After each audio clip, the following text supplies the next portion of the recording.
Hello students, I hope you all are fine and healthy. We have completed the revision of chapter number 10 in our previous video. Today we will start the revision of chapter number 11, that is transportation in animals and plants. So do you know what does transportation means?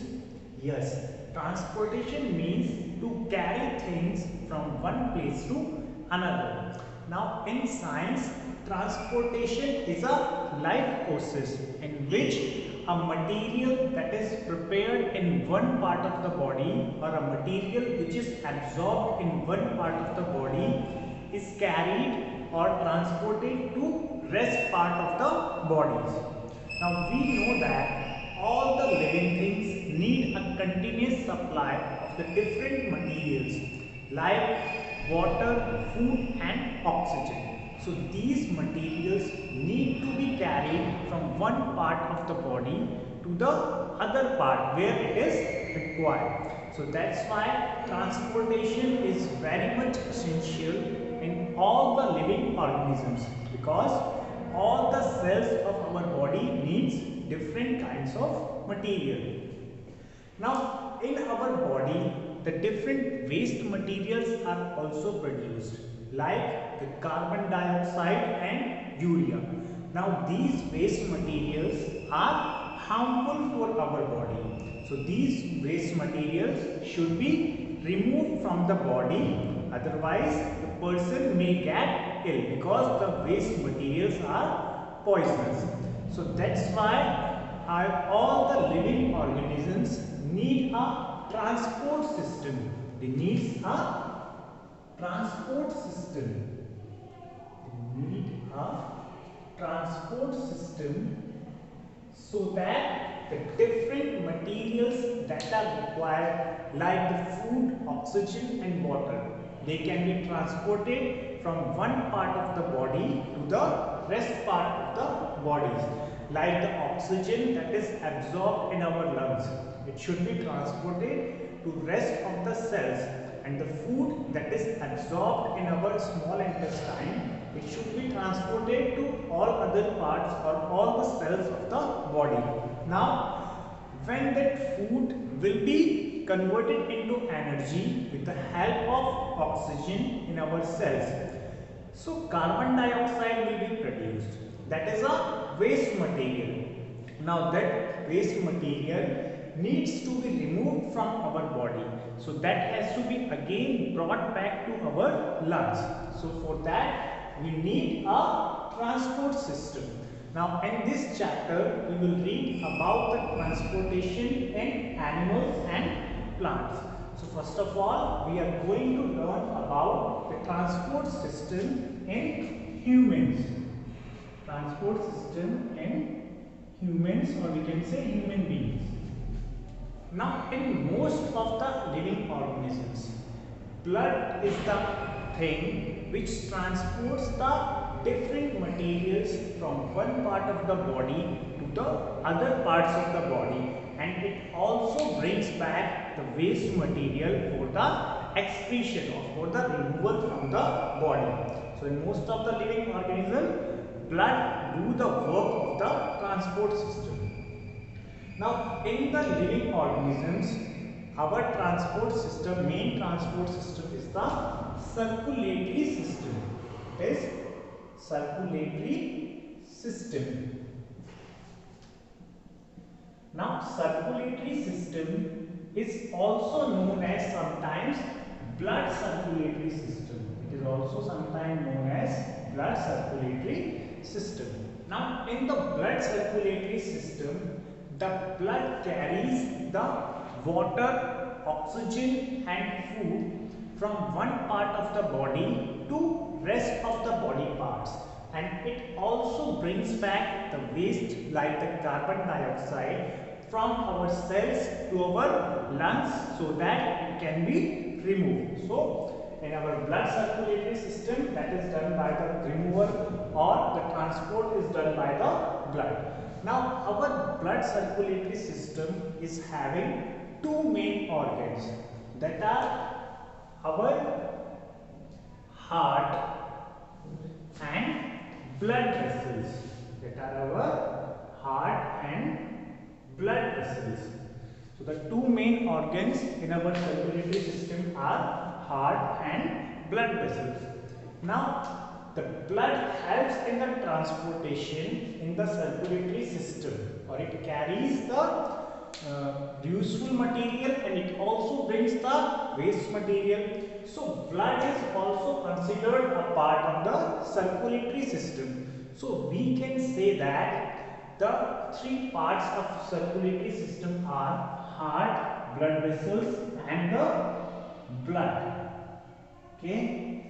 Now in the circulatory system, our heart works like a pump. It works like a pump. It pushes the blood. What it do? It works like a pump which pushes the blood. Which pushes the blood. Okay. And where does this heart pushes the blood? It pushes the blood, or it pumps the blood into our blood vessels. It pumps the blood into our blood vessels.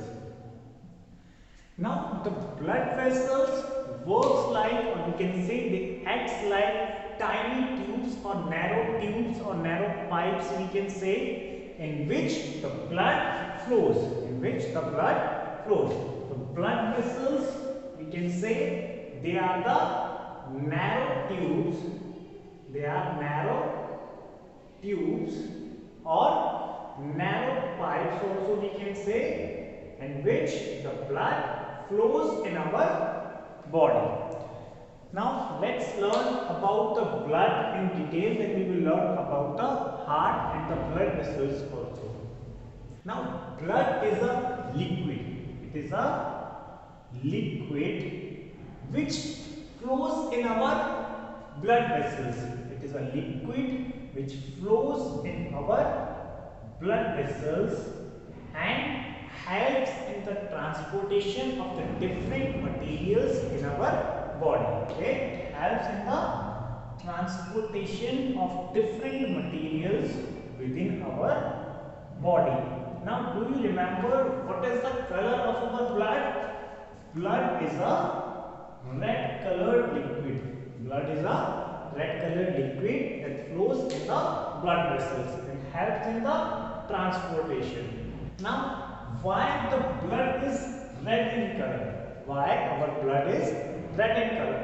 It is red in color because it contains a pigment. It contains a pigment, or we can say it contains a red colored pigment that is known as the hemoglobin. That red pigment is known as hemoglobin. Just like in the leaves, the green pigment is present which makes the leaves appear green. So similarly in the blood there is a red colored pigment that is known as hemoglobin. Now due to this hemoglobin our blood is red in color. Now our blood is having three parts, that is plasma, white blood cells and red blood cells. Okay, that are plasma, white blood cells, that are also known as WBC, and the third is red blood cells. Okay, so the first part where we will discuss is plasma. Plasma is the liquid part of our blood. It is a liquid part of our blood. Now, what is the color of the plasma? Yes, it is pale yellow in color. It is pale yellow in color. Okay. Now, it contains the dissolved substances like the food and the waste materials like carbon dioxide. So, this plasma transports the waste material like the carbon dioxide, and it also transports the food and the other materials from one body part to the other body part. Now the plasma is 90% water.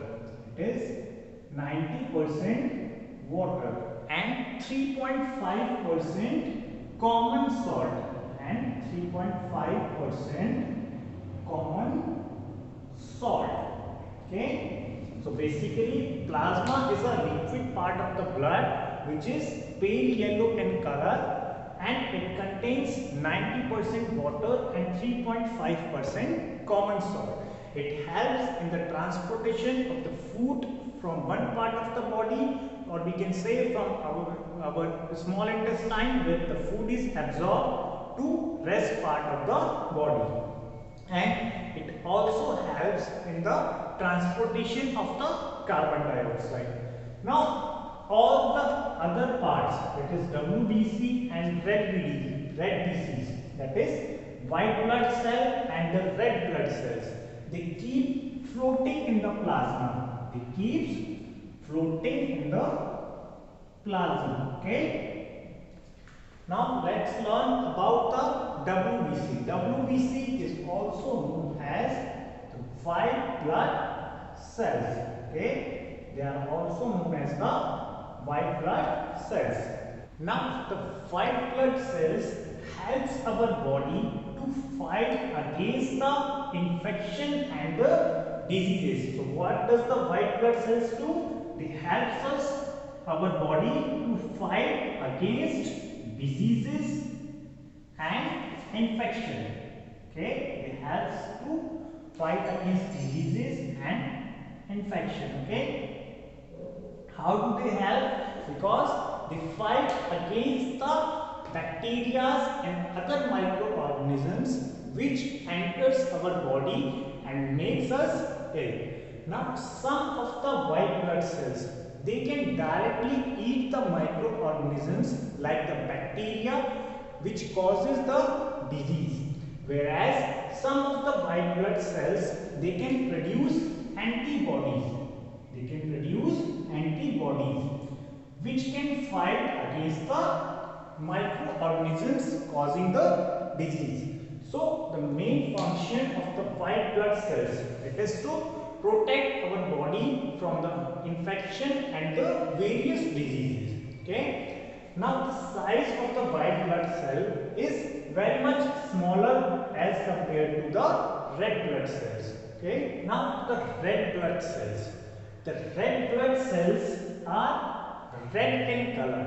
Because of this hemoglobin, they are red in color. Now it is, and they carry the oxygen.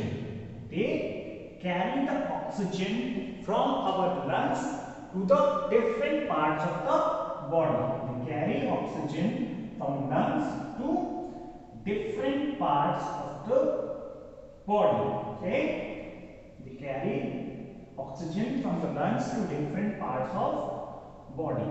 Okay, now it is actually the hemoglobin which is present in the red blood cell which carries the oxygen. Okay, in the red blood cell it is actually the hemoglobin which helps in the transportation of the oxygen from the lungs to the different parts of our body. Now, if there is a deficiency of hemoglobin, if there is a deficiency means when it is present in less amount, okay? If the hemoglobin will be present in less amount, so our body parts will not be able to get the proper amount of oxygen, okay? Then if the body parts will not be able to get proper amount of oxygen, can the cells of those body parts will be able to respire properly? No, they will not be able to respire properly. So in that case, what will happen? The person will feel lack of energy, okay? He will feel shortage of energy. Now one thing I forget to tell you, the fourth part, that is platelets, okay? That is the part of the blood. Now platelets, they help in the clotting of blood. Platelets helps in the clotting of blood. You might have seen whenever there is a cut or a wound on our body, so what happens? The blood starts coming out. Now after some time, there is a dark thick red colored layer which helps in stopping the flow of blood. That layer is formed by the platelets. So what is the main function of the platelets? Their function is to clot the blood. Okay, their function is to clot the blood so that the blood stops flowing out. Okay, now if there will be a shortage of platelets, then what will happen? The blood will keep on flowing and the person may die because of the excess loss of the blood. Okay, so these four are the parts of our blood, that is plasma, WBC, RBC and the platelets. Okay, now these all three, WBC, RBC and platelets, they floats in the liquid that is called the plasma. Now blood is required by all our body parts. Why it is required? Because first of all, the blood carries the absorbed food from our small intestine to all the body parts. Okay, it is the blood which transports the absorbed food from the small intestine to rest of the cells of the body. Now the blood also carries water to all the parts of our body. Our all body parts need water. So who transports that water? The blood transports it. Okay. Now the blood also transports the oxygen that is absorbed in our lungs. Our lungs helps the blood to absorb the oxygen. Okay. Now in the blood, what is present? Hemoglobin. Okay. This hemoglobin binds with the oxygen. Okay, or we can say it gets attached with the oxygen and then it transports the oxygen to the different parts of the body so that the body cells can do respiration and to produce energy for doing the various functions and to carry out the life processes also. Okay, so that's why the blood is very important. Now during the production of energy, carbon dioxide is produced, which is a waste material. Now that waste material has to be removed from the body.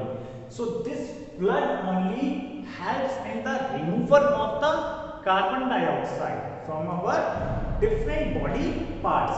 The blood brings the carbon dioxide from all the body parts to our lungs, from where it is expelled out, from where we exhale that carbon dioxide. Now the blood also carries a waste product that is called urea.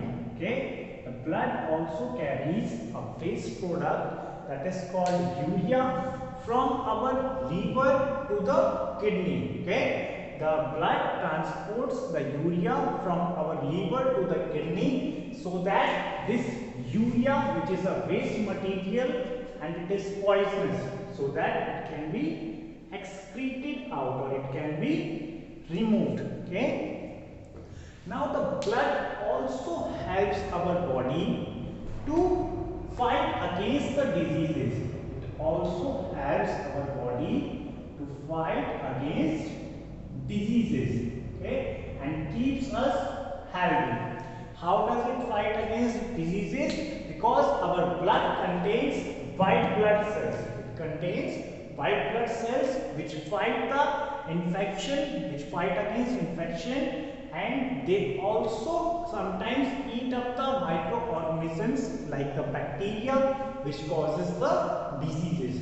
That's why the blood is very important. Okay. So that's it, students. We will continue our chapter in the next video. Thanks for watching. Bye bye. Take care.